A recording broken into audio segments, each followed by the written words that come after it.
there is a lot of contenders across the country that will be playing new starting quarterbacks.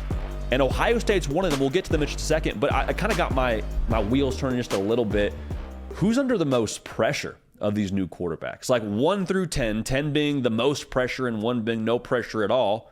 Spoiler alert, there is nobody that we give a 1 out of 10 to on the pressure scale to these quarterbacks. Where are we at right now? And I think the place we got to start at is in the Big Ten Conference, but I want to talk about Drew Aller. And we had James Franklin on not too long ago, and he was raving about Drew. Said he can make nearly every throw on the field. He's more mobile than people give him credit. He came very highly recruited out of high school. Like, he is, if you're a Penn State football fan, the savior of your program. Like, everything that you believe about Penn State football in a positive manner this coming season likely is supported by some sort of statement saying, well, we're going to be better at quarterback. Well, we got a 5-star at quarterback. Well, we got someone we haven't seen in a while, talent-wise, playing quarterback for us at Penn State.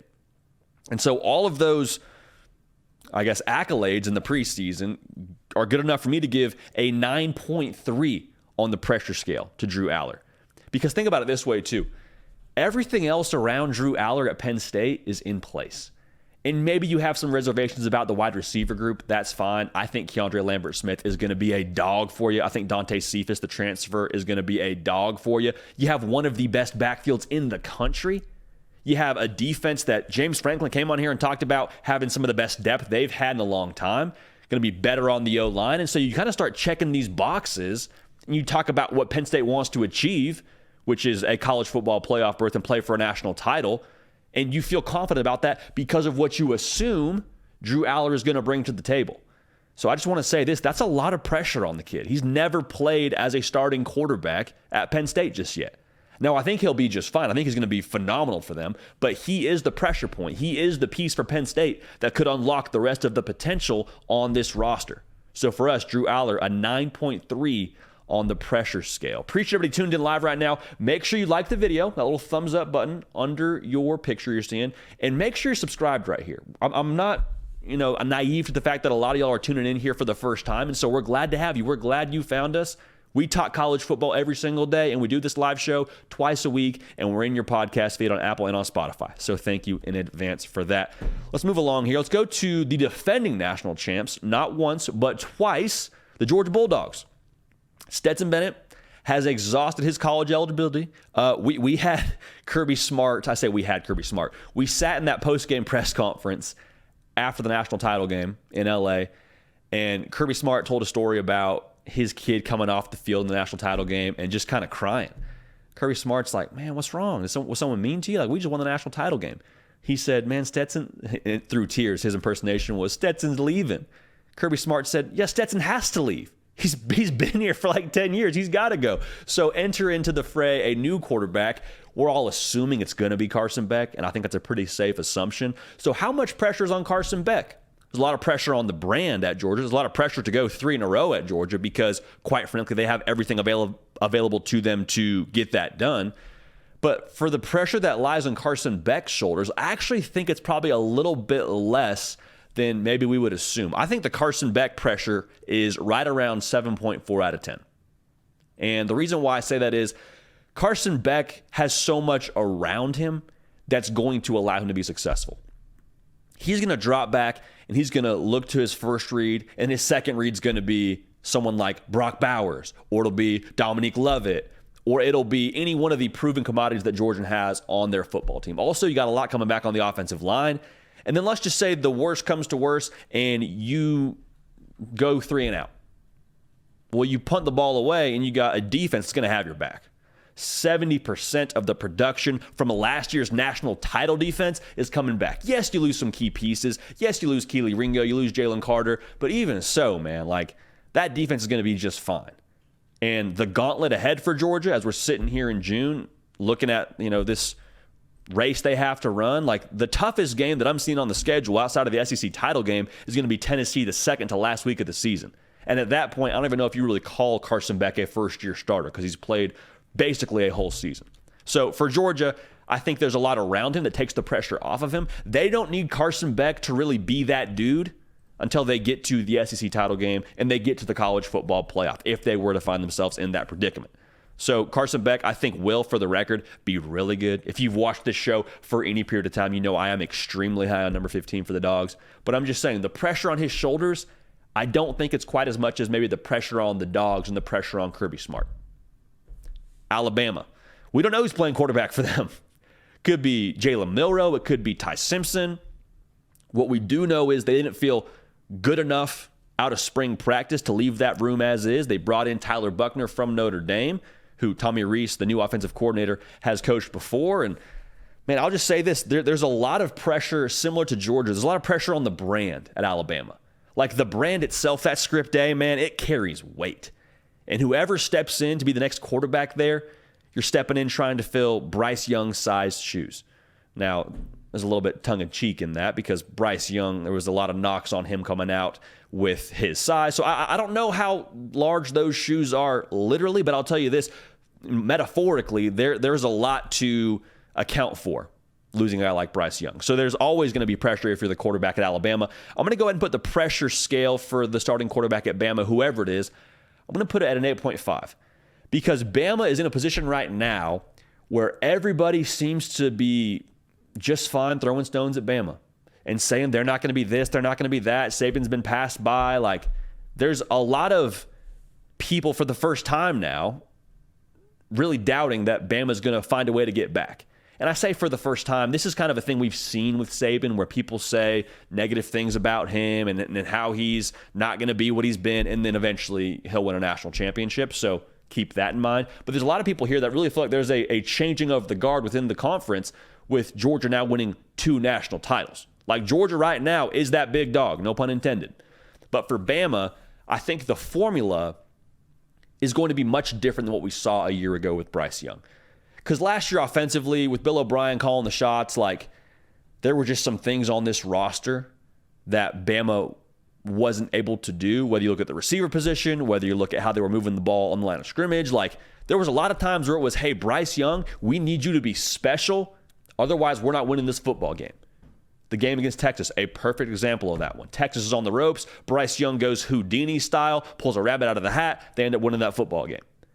That's not going to be the same approach for Bama this coming season. Like, Bama's approach this coming season will be a lot like the old school Bama teams that we've seen before. I've called it bully ball on here a couple of times because I think it works perfectly. They're going to want to bully you in the trenches. So going back to the quarterback position, what's on your plate is just to take care of the ball and get us in good situations and hit the open shot. Like what you saw Bryce Young do last year, set Hut, Bryce Young be special, like that play's not in the playbook anymore. That's gone with Bill O'Brien. Tommy Rees is like, let's hand the ball off. Let's move that defensive line against their will because we got some stud offensive linemen that can do it. And let's set up 3rd and 2. We live in 3rd and 2, 3rd and 3. If I'm an Alabama fan, we're going to be just fine. Doesn't matter who we got back there. So it matters in the sense that you better have a guy that can do all those things I just said. You better have a guy that can check all the boxes for you. But at Alabama, man, I'm just saying this, the pressure lies in the brand. I don't think the pressure is going to lie on what they ask that quarterback to do. It's not going to be drop back, we got 4 verts, get through 4 different progressions and find a way to get it done. Like, the pressure is going to be on Tommy Rees, I believe. So an 8.5 for whoever plays quarterback for Bama is what I see as a number we're putting on the pressure scale for them, but it's not going to be quite as tall a task as we saw last season and what we asked Bryce Young to do if we're in the Alabama circles. So that's Bama, but let's stay in the southeastern region of the country. Let's go down to Clemson, South Carolina. I think there is enormous pressure on Cade Klubnik. I have Cade Klubnik on the pressure scale as a 9.1 out of 10 because how have we talked about Clemson over the last couple of years? Hey, they've got a lot of good pieces on defense, got some good skill players. Maybe they don't have the best receivers in the country, but there's been a lot of shade thrown at the quarterback spot with DJ Uiagalelei, whether it's fair or not. And I've been on the front line saying I don't think that's totally fair. But there's also been a lot of shade thrown at the offensive coordinator and who's calling plays. And now you make a switch at both those spots with Garrett Riley entering in as the new OC and Cade Klubnik being the all-everything out of high school player that he was in the state of Texas, taking over the reins. Like, there's a lot of pressure right now because Clemson, similar to Alabama, is kind of on that climb back to the top of the mountain. And a lot of people are saying it can't be done. A lot of people are questioning Dabo. A lot of people are questioning the formula internally at Clemson. And for Cade Klubnik now, a lot of the eyeballs are going to be on him. as it always is if you're playing quarterback at a big-time college football institution, but even more so with what you expect from Clemson, with what we've come to expect from that brand and how they have played the quarterback position over the last couple of years, going back to Trevor Lawrence and Deshaun Watson, like going back to Taj Boyd. They usually have a good quarterback at Clemson, and that wasn't necessarily the definition of the position last year with DJ Uiagalelei and his ups and downs. And so I'll just say this, for Cade Klubnik, whether Clemson succeeds or fails, there will be blame shifted to him. And that's just kind of how it is. Whether that's fair or not, I'm not here to talk about that, but there is enormous pressure on Cade Klubnik. And I'll say this too, he has invited that by the performance that we saw from him in the ACC title game. Like, we know this kid can play now. We know the ability's there. Can it all come together? Can he have enough help around him to get it done? That's my big question mark with Clemson. But the pressure for Cade Klubnik, I think, is absolutely there. And I think you welcome that if you're a competitor. And I believe Cade Klubnik is exactly that. Last school I want to talk about, and we had their head coach on here just moments before if you're watching the live show right now, but that's the Ohio State Buckeyes. That quarterback room, man, 2 5-stars, whether you go Devin Brown or Kyle McCord, like, it's a first world problem. A lot of coaches would do just ridiculous things to get one of those guys on their roster. Ohio State's got both. And I've said this before, I'll say it again. The standard is the standard at Ohio State, like we've talked about. And Ohio State in 2023 is going to be a Ferrari. So whoever takes over that thing, you're not cruising in the residential. You're not stopping at stop signs and letting pedestrians pass and then turning right on red. Like, that's not how you're living if you're the quarterback at Ohio State.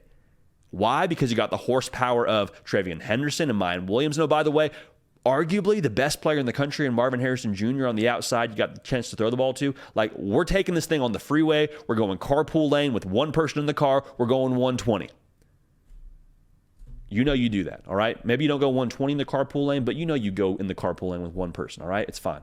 No judgment. But the reality is, whoever ends up taking over that quarterback spot for Ohio State has to be able to go pedal to the metal. Because now people are getting a little bit more restless and saying, well, we haven't beat Michigan in 2 years. Well, haven't won a national title here in a minute. Like, what's going on? The pressure's on that quarterback, whoever it is. So for me, I actually gave the highest rate of pressure to whoever ends up getting the starting nod there in Columbus. I have him at a 9.8 out of 10. Couldn't bring myself to go 9.9 or 10 because that feels like life and death. But 9.8, man, that's the next best thing. State of Ohio, the quarterback, like, that's about as bright as the spotlight gets. We had Ryan Day on the show, and we did that interview yesterday, and the conversation going into that with us here in the bullpen was like, man, this dude, this head coach is the most visible man in all of the state of Ohio. And right underneath the head coach is the quarterback for Ohio State. All right, so I'll just leave it at that. 9.8 on the pressure scale. It's going to be a Ferrari. Take it open as you can on the freeway. The standard is the standard. It doesn't change regardless of whatever happened the last couple of years. So, a lot of contenders with new quarterbacks. I can't wait for them to start playing some games, man. It's going to be a whole lot of fun. Hey, y'all. Thanks so much for watching. Subscribe to the channel here to make sure you don't miss an episode of The Hard Count. Also, be sure to check out other videos on the On3 YouTube channel.